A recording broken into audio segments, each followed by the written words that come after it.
let me ask you to begin to work on what we call the call plan. Once again, always in the spirit of compare and contrast with what you already do. So if I could ask you, please, to go to that pad of worksheets and actually find the worksheet that is called the call plan. Take one of those directly out of the pad.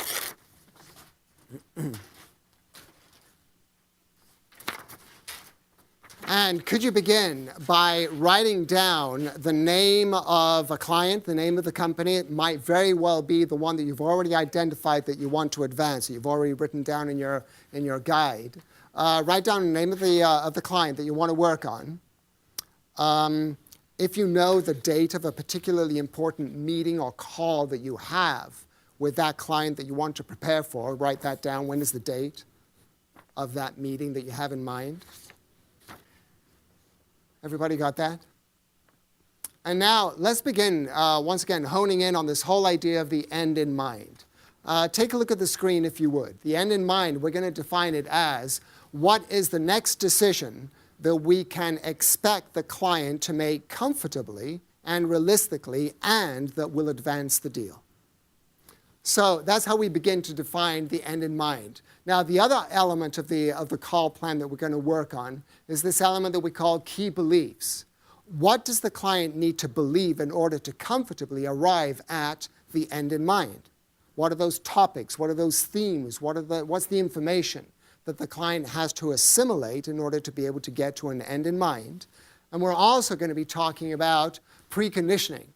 How do you precondition that meeting that you've already begun to identify on your call plan? How do you precondition the meeting for success? Because you cannot just arrive in a meeting and presume just by inertia that it will be successful.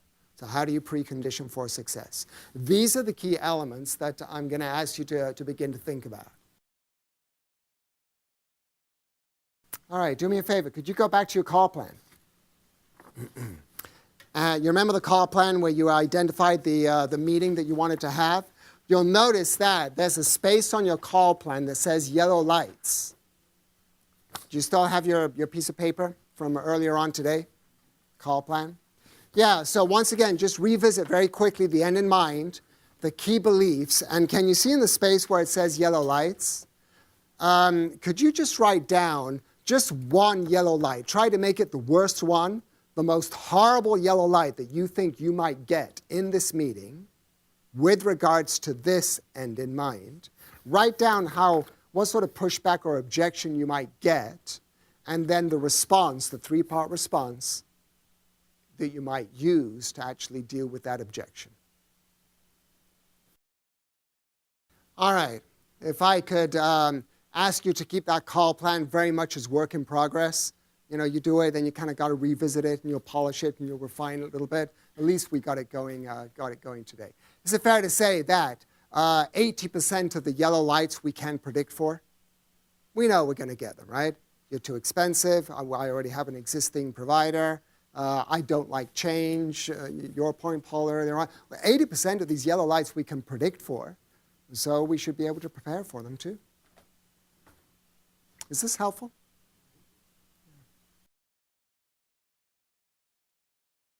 All right, do me a favor. Could you please go to your cards? And I'm going to ask you to take the green cards this time. And once again, the first card is the explanation, the concept card. Let me take you directly to card number 3. Okay, and we have one that we just kind of looked at on the screen right now. They're too busy. So once again, I'm going to get you into groups of 3, different groups of 3. So let's say we're in a different group of 3 right here. I'm going to be the gatekeeper. Monique, you're going to be the salesperson. And Elizabeth, you're going to be the observer. All right, so I'm going to read the client pushback, the gatekeeper pushback. I would say to you, Monique, they're too busy. Then I'm going to ask you to articulate the 3-part response. And then, Elizabeth, give us some little bit of feedback as an observer. Was the softening statement robust enough? Did the second part actually stipulate what the intent is? And was that third question somewhat proactive in trying to find a way through to the CIO? And then we look on the back and compare and contrast what we have on the back. The next card, once again, it's your turn. Now you're the salesperson, I'm the gatekeeper, and you're the observer, and we go round and round. I think there are only about 6 or 7 cards here. Could you please make sure you do all of these 3 cards, taking it in turns to be the client, the gatekeeper, the salesperson, and the observer, and we go round and around and around. Is that clear what I've asked you to do? All right, can you stand up? Find 2 other people on the opposite side of the room this time. So let me ask you this. Now that we've actually practiced or applying this 3-part response, this yellow light approach to gatekeeper objections and pushbacks, let me ask you this. How many of you think it's even worthwhile trying to get through a gatekeeper? Let me see a show of hands.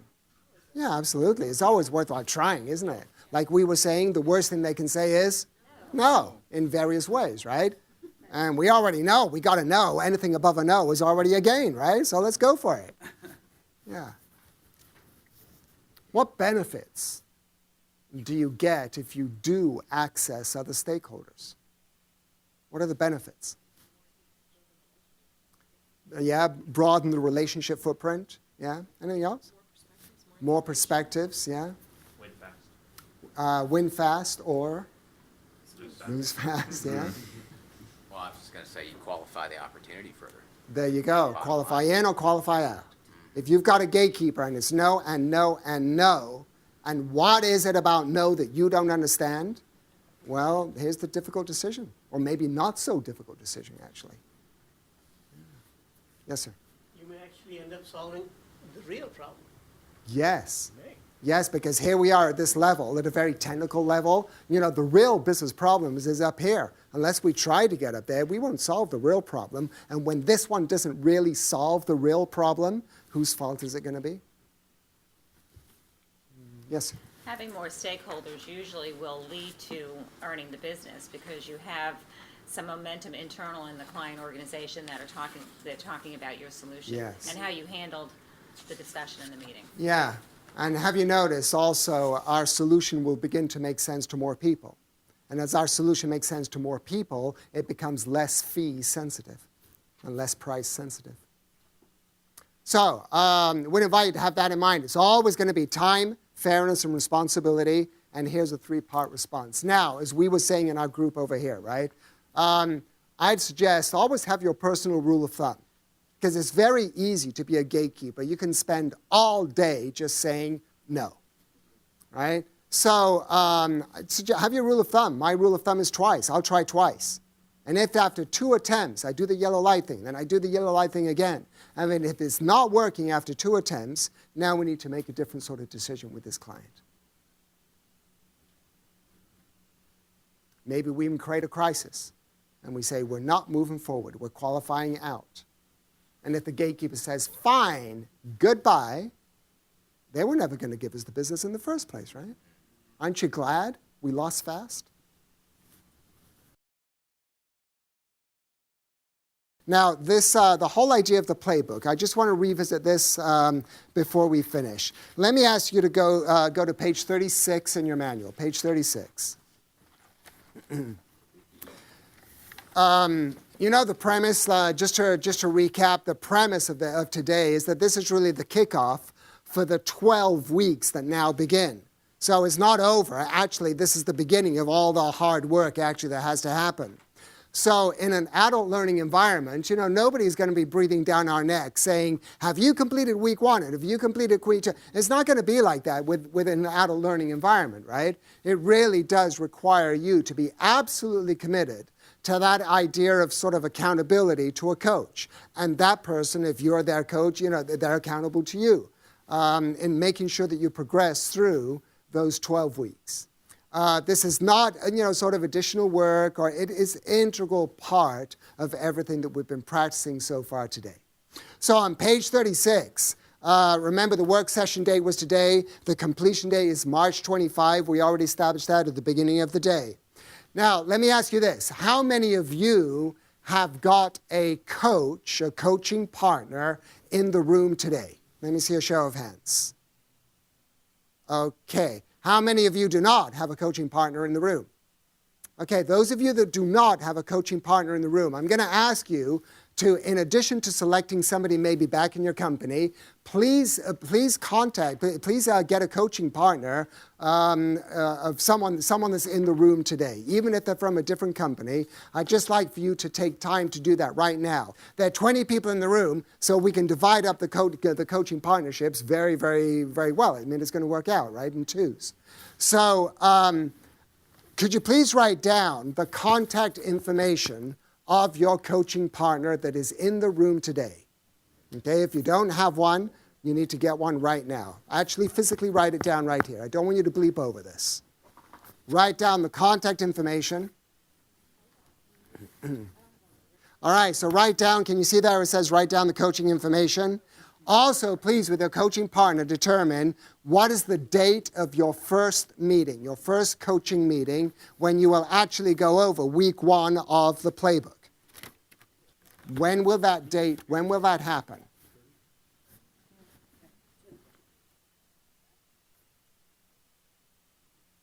So you should have the details of your coaching partner or partners.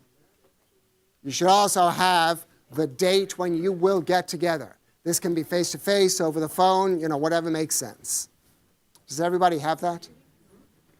And go to week 1 with your partner right now. Go to week 1 of the playbook. That is exactly what you're going to be talking about on that first date that you just wrote down.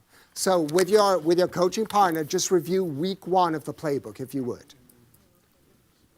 Everything that you need in order to execute on that on the call plan activities, that first week, for example, is all here in the thumb drive. That's the reason we've given it to you, so it's easily accessible. The videos, the worksheets, it's all here. Now remember, the playbook relies significantly on this whole idea of the coaching partner. So what I'd like for you to do is think about also somebody in this room, even if they're from a different company, who might also be an effective coaching partner for you. It might be somebody that you've just met this morning. It doesn't matter. It's very helpful to have a coaching partner who's already involved with the ideas and who's worked through some of the skill sets. Could you begin to have that person in mind? I'd like for you to actually think about a coaching partner with regards to somebody that's in this room today. And it might not just be one person. It might be handy to have, 2 or 3 possible coaching partners, because all of a sudden our coaching partner is traveling and I need to do week 1. And so, maybe I have a couple of other people there that I can create this system of accountability with also.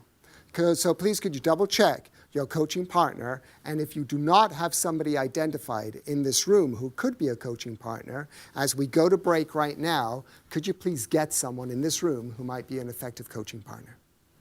Is that clear what I've asked you to do? All right. So let me check in with you just before we go to break. Is this making sense so far? Yes. All right. In the spirit of compare and contrast, are you already doing this stuff? Or did we offer some of the, Yeah. So have you noticed that when we become a lot more rigorous, we take common sense to common practice, which is what this day is really all about. Here's an introductory video to this first mindset that we call enable decisions.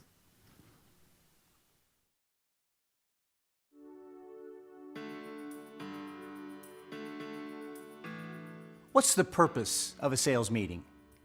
Many salespeople see their job as educating, persuading, or convincing prospects. Can we suggest a more effective mindset is to help your clients make good decisions? The mindset of enable decisions is about first seeing your role as helping clients achieve the success through decision making. Then educate, persuade, convince as needed to enable good decisions. Imagine a mountain climber who is planning a climb to the summit. She would start with visualizing the whole journey and then breaking it down into day-long climbs, into incremental camps. Moving from camp to camp requires new decisions each day based on weather, terrain, health, and supplies. Ideally, each decision to proceed creates confidence in a safe path that gets the climbers to the next camp. Winning an opportunity is making it to the summit. Ben understands it is incremental success that gets him there predictably. Each client meeting is a decision-making increment. He prepares a way that enables the client to make a decision at the end of each meeting that will accelerate the opportunity. Once Ben knows the end in mind, it helps him to define in advance both the information needed and the people relevant to the meeting. Be sure to have an end in mind for every client meeting. And be sure to communicate that to the client in advance. Pull out 10 or more presentations from your organization. How many of them, right in the beginning, make it completely clear what the client is being asked to decide at the end of the presentation? The prediction is very few. Most presentations have an agenda of our team, our approach, our methodology, our skills, our experience, our fees, and perhaps even our understanding of the situation. The agenda may end with questions or next steps. The presentation is usually all about the selling organization and not focused on the client. An effective end in mind creates realistic and appropriate forward momentum, encourages choice, not resistance, enables a confident decision at the end of the meeting. How do you assess realistic and appropriate forward momentum? Like in mountain climbing, it should be a natural step that provides a safe way of getting from where you are to where you want to be. An end in mind during the initial meeting, such as, do you want to buy our products or services today, is likely to be wildly inappropriate. A more appropriate end in mind might be, is there sufficient interest for us to keep talking? How do you encourage choice and not resistance? Remember the saying, if you want good information on what it takes to get a yes, make no be okay. Most people, when they feel they have the freedom to make a true choice, are more willing to commit to a decision. Avoid stating the end in mind as the answer you want to hear. For example, at the end of this meeting, we feel confident you will want to work with us. The end in mind is the incremental decision that you want the client to comfortably and confidently make in the meeting. It should serve their best interests, and it will enable you to gather information you need to better qualify your opportunities.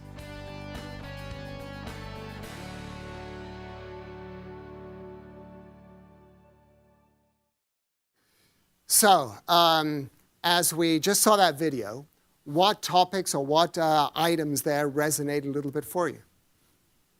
Idea of you really flip the order of the presentation. You start with the client and what is the end in mind, as opposed to here we are and here's what we do. So Yeah. it completely flips it. Yeah, very good. It's very client-centric right from the beginning, isn't it? Anything else? When I go back looking at the presentations that we've given, it really is about us and really not focusing on the client, Yeah, just like they said. yeah, absolutely. And we feel that the more we credentialize, somehow we're going to be more convincing, when actually it's to the contrary. Yeah, very good. What else? I like when they said that each decision brings new confidence for both the salesperson and the customer. Yeah. So they're both, it's not a huge decision, it's baby steps along the way that get you to that full confidence. Yeah. Yeah, have you noticed so many times as salespeople, we see the top of the mountain. You remember the mountain? And that's what we want to achieve as soon as possible, which is usually, a signature on the contract or something. When in fact, to your point, we've got to be able to make these sort of incremental decisions along the course of the client's internal decision-making process. Yeah. Anything else? I like that it talked about what is the appropriate conversation at that point, because I think that we do think about the end in mind, and that's what's driving us, but making sure that we're at that right stage of the relationship to ask those questions. Yes, yeah. Also, have you noticed, given our experience, we see light at the end of the tunnel. We know exactly where we're going. We've done this a million times. We've heard these issues before. We know exactly what you need. The thing is that the client is still over here. You've got to be able to sort of pace your decision-making process with the client so you're very much in sync with where they need to be realistically. Yeah. And I think the continuation of that concept, the win-win concept, that it's the decision they've got to make has to not just serve their interests, but it's going to qualify your opportunity. So there's that continuation of that journey, is this right for both companies? Yes. Yeah, we're going to talk a lot more about this idea of qualifying in and qualifying out. Because if one of these incremental decisions actually does not suit us both, should we keep on talking? Or actually, do we have to make a critical decision that we need to talk about something else? Or if I've got the pressure of quota, it's not going to happen here. Do you have pressure of quota? I think for me, what really stuck out was, though we've started in our organization trying to focus on the client's needs, it's a lot of times what we think are the client's needs or what we think are their ideas, and understanding really what they need and what is going through their mind has been a challenge for us. And, Yes. and what Yeah. to put in that presentation. Once We may again- not know it until that day at that presentation. Yeah, once again, that emphasizes this very client-centric approach. Yeah. Yeah, and I think that's a really good point, because I think if you go in too strong with the client, telling them what they need, they often won't even tell you that that's not what they need. They'll just be offended and say, thank Yes. you. But if you go in with more seeking to understand, it's more effective. Yeah, it opens up the dialogue to what they want to talk about. Yeah, absolutely. So let me get you working now with this all as a backdrop to this topic that we call, this mindset that we call enabled decisions.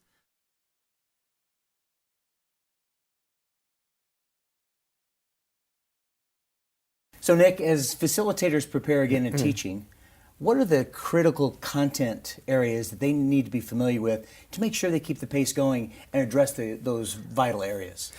Yeah, I think each one of the mindsets has got some critical teaching points that people actually have to leave the room with.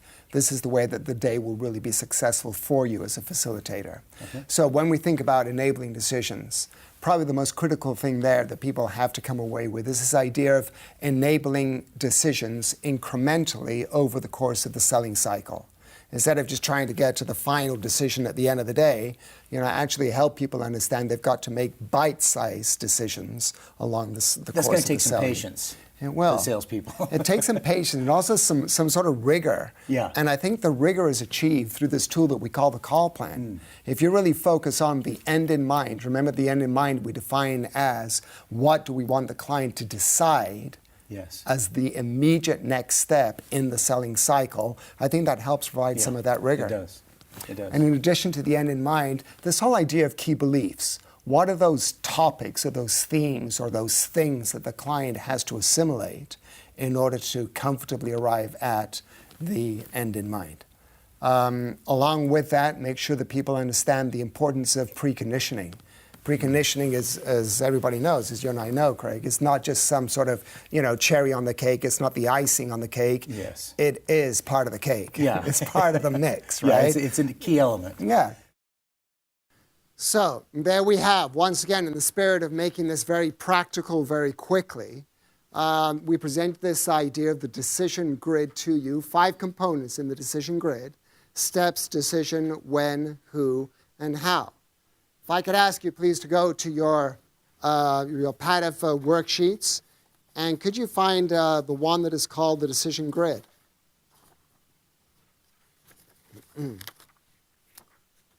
So, as you were, before we actually start working on this, as you were looking at that video, any items that resonated, that jumped out for you a little bit? Yeah. But the decision steps are from the client's perspective. Yes. How often are we so internally focused that all we think about is our internal steps? Have you noticed many times also the internal sale is more difficult than the external sale? So that's why there's a tendency for salespeople to start, thinking about how they manage their own internal steps rather than capturing how the client is actually going to arrive at a final decision. What else did you notice? Or did it resonate for you as you listened to that video?